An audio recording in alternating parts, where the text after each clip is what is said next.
Yang tahun lalu udah ngedirect film anak-anak. Lebaran tahun ini lagi. Kamu dan POV-mu terhadap anak-anak itu selalu dekat gitu. Ini kalau kamu boleh bercerita, kenapa sih seorang Rian itu selalu tertarik dengan sudut pandang anak? Dan gimana seorang Rian itu sebenarnya melihat Nawila? Nah, ini yang mungkin kamu boleh ceritain, karena banyak bahagia sederhana yang tercapture di sini. Terima kasih banyak Anka. Halo teman-teman media, gimana filmnya?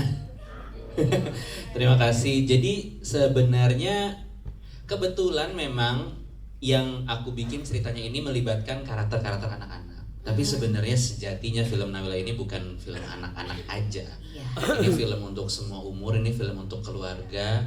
Ini film yang sangat aman, dan tadi harapannya sama kayak Novi, begitu keluar bioskop tuh kita kembali bahagia lagi dan ingat gitu bahwa kita tuh dulu punya sebuah lensa yang begitu jernih, yang begitu jujur, yaitu lensa ketika kita anak-anak.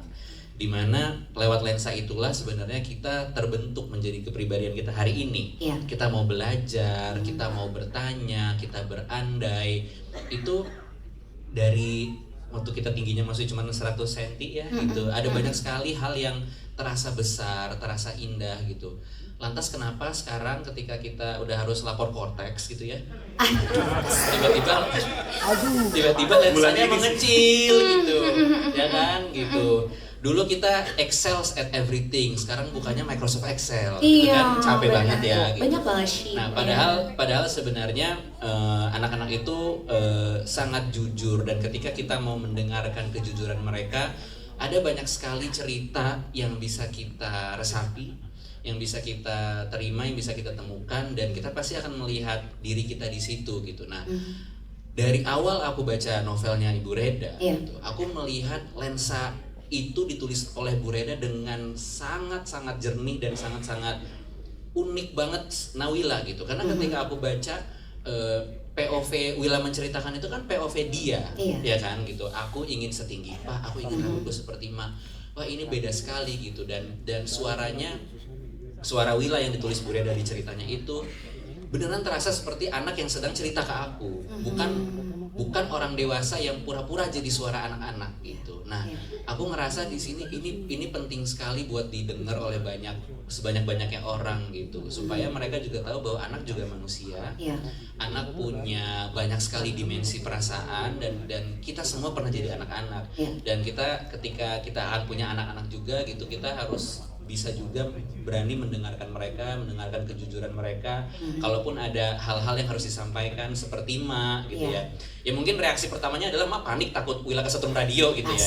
Tapi kan dia sadar, ya mungkin anak gua ngebongkar karena dia pengen tahu radio itu ada apa. Kemudian ada ruang di situ untuk Ma menjelaskan bahwa Lili Suryani cuma satu gitu kan, harus ngejelasin gitu. Nah itu menurutku sudut pandang anak-anak adalah sudut pandang paling jujur, yang sebenarnya bikin aku agak takut.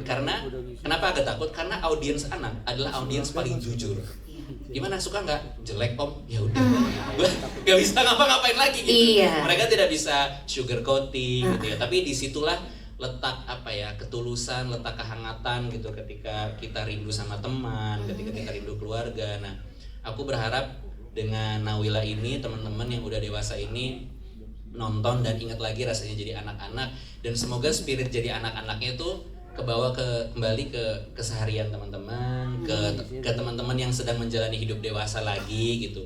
Ya nggak harus pakai celana size XS juga, enggak gitu. Cuman maksudnya ingat lagi ya, oh dulu aku suka sekali belajar, dulu aku tidak takut dengan opini orang lain, atau aku melihat sesuatu tidak penuh judgement gitu. Dan itu sih yang aku harapkan, semoga nanti teman-teman ngajak sebanyak-banyaknya orang nonton film Nawila 18 Maret 2026, dan semoga ketika lampu bioskopnya nyala teman-teman bahagia. Oh, mulia sekali. Boleh tepuk tangan lagi. Kita kasih semangat itu.